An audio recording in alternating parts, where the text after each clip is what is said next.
So, Dorian, how many people live at the Waterford Grand? Right now, Rick, there's about over 120, and we've been open since September of 2015.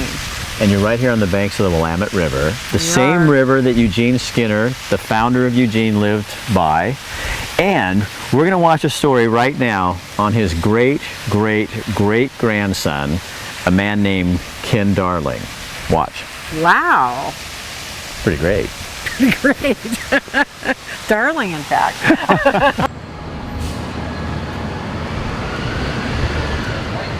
I'm a pioneer to my own life. The apple doesn't fall too far from the tree. 65-year-old Ken Darling looks a little out of place walking the streets of Eugene, Oregon. And I've got a lot of help by having the heritage I do.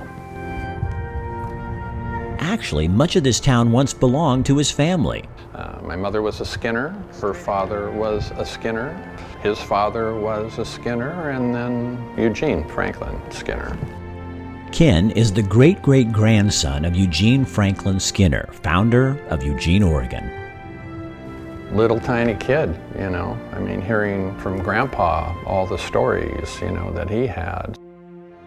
Ken grew up in Portland, but remembers visiting the Skinner family in Eugene as a little boy. It's with me all the time, you know. And if you're standing in front of the library, probably every other day, you'll see me pass by the Jim Carpenter sculpture of my great-great-grandfather and positioning myself exactly the way my great-great-grandfather was.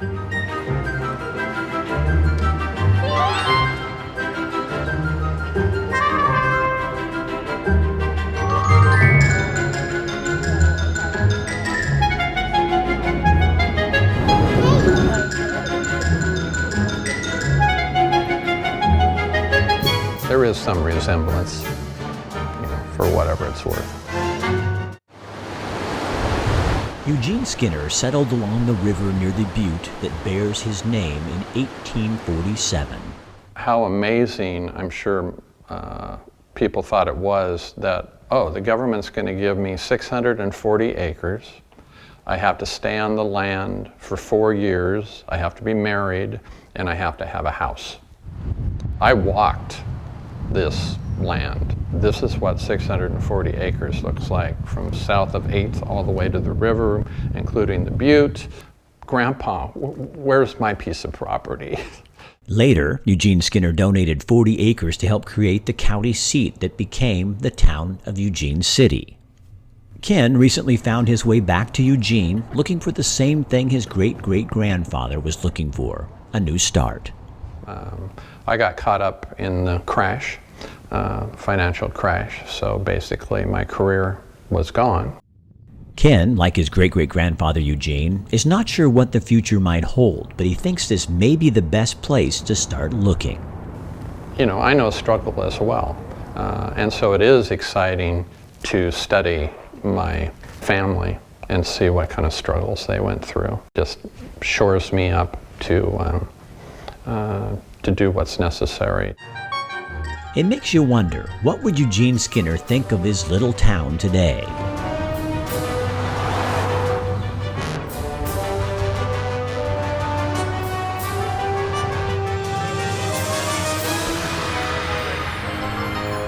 I have a feeling he would probably be pretty scared. Only a few remnants of the time when Eugene Skinner was alive remain. There's his watch, The first clerk's office, tiny building, and he was the clerk for the county.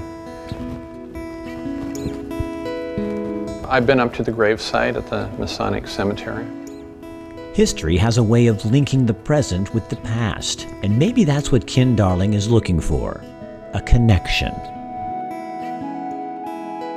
To be shown something so touchable as far as a pioneer and what they had to go through, that it will say something to them and their lives. And, you know, well, if Eugene Franklin Skinner can do it, so can I. My name's Ken Darling, and Eugene Franklin Skinner was my great-great-grandfather. I feel like I'm home.